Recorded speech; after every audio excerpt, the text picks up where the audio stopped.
All right, everyone, welcome. Today, we are going to go on a really cool journey, transforming ourselves from just being watchers of our feelings into something way more powerful, situation scientists. Let's jump right in.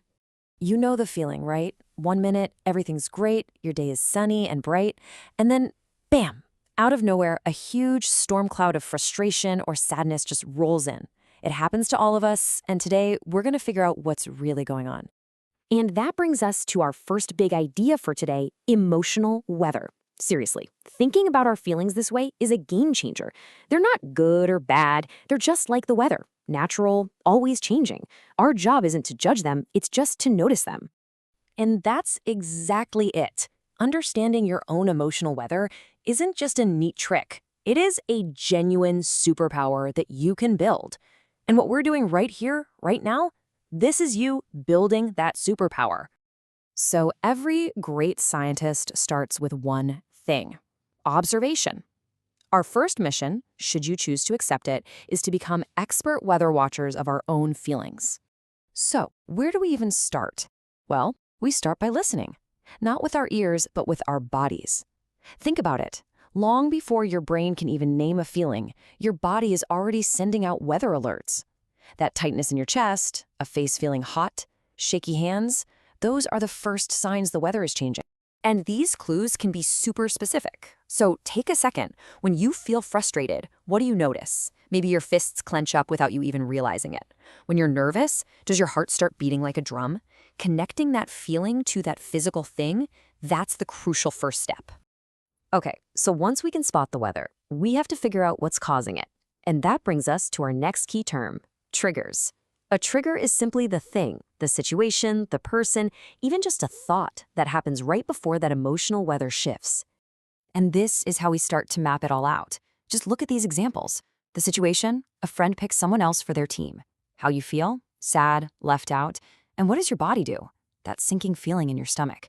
When you connect these three things, you're not just getting caught in the rain anymore.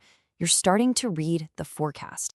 All right, awesome work, team. We can now read our own weather map. So what's next? It's time to build our emotional toolbox. Because, let's be real, you can't always stop it from raining, but you can totally learn to bring an umbrella. Now, here are some fantastic starter tools for that toolbox. Notice how you need the right tool for the right kind of weather.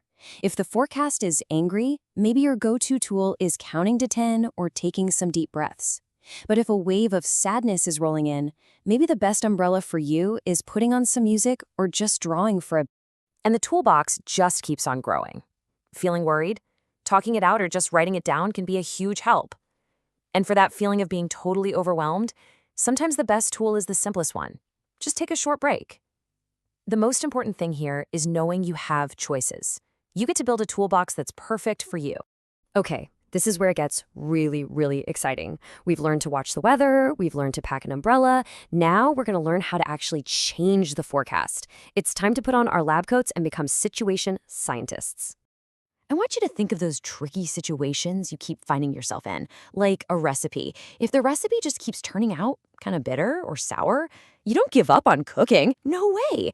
A good chef or a good situation scientist changes one little ingredient, one variable, to see if they can get a better result. And we're going to use the actual scientific method to do it. First, you find that one situation that keeps happening. Second, you figure out the variables, what you can control and what you can't. And third, you create a new hypothesis. That's just a fancy word for your new plan. Now this step, isolating the variables, this is where your power really kicks in. Look, some things are fixed. You can't change that you have homework. But check out all the things you can change. When you do it, where you do it, asking for help, your own actions. Let's focus our energy on the things we can change, not the things we can't. So, you've done the research, you've formed your new hypothesis. Now it's time to get in the lab. And guess what? The lab is your life. Your experiment starts right now. A good scientist never just wings it, right? They have a clear procedure, a solid plan. And our plan for these emotional experiments, it has 3 simple but really powerful parts. And here it is, your action plan. What are you going to do before the tricky situation even starts? What tool will you pull out during the moment? And how will you cool down and think about it after? Before, during, and after. That's it. Let's look at this with that frustrating homework situation. Before you even start, you change a variable, have a snack, take a break. During the tough part, you use your tools, positive self-talk. And after, you have a plan to relax. See the difference? You are no longer just reacting to the weather. You are running the experiment. And please, please remember this. The goal of science is not to be perfect on the first try. It is to learn. Some of your experiments won't work out, and that is not failure. That's data. It's all about running little experiments to find the recipe that works for you. Every single time you try your plan, every time you run an experiment, you are building that superpower. You're getting stronger, smarter, and more in charge of your own emotional world. So my challenge to you is this. Think about that one tricky situation, that one recipe that just isn't working for you. You are officially a situation scientist. Your lab is waiting. What experiment will you run first?